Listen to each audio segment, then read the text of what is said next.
In these few seemingly banal streets, billions of euros worth of precious stones pass through each year.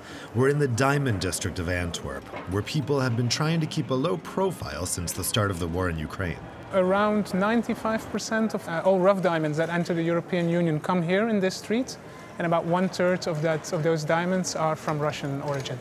These imports are still not subject to European sanctions. This researcher works for an NGO, a member of the Kimberley process, which aims to fight against conflict diamonds. Since the invasion of Ukraine, some voices have been raised to investigate the Russian diamond network. In the crosshairs, LARISA, a mining group more than 30% owned by the Kremlin. There have been reports the past weeks of also more direct links of LARISA as a company directly contributing to the military and nuclear apparatus of Russia. So these are all matters that need to be looked into in more detail. For the moment, the European Union has only sanctioned the export of cut diamonds to Russia. That's not enough for this activist, who calls for more severity, in particular to remedy the flaws in the Kimberley process. There are limits with the Kimberley process, in particular with regards to its definition, which refers only to the rebel groups.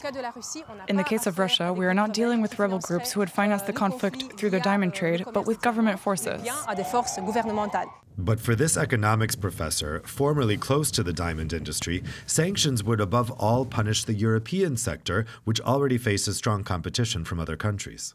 This would only be effective when these sanctions would be adopted globally. And as we know, India, Dubai, Israel is not adopting the same sanctions. The impact of the sanctions would be that Europe loses a very important industry to itself. For their part, the United States has imposed sanctions on imports of rough diamonds from Russia, but it's difficult to imagine a total boycott since once cut, it's impossible to know the origin of certain stones.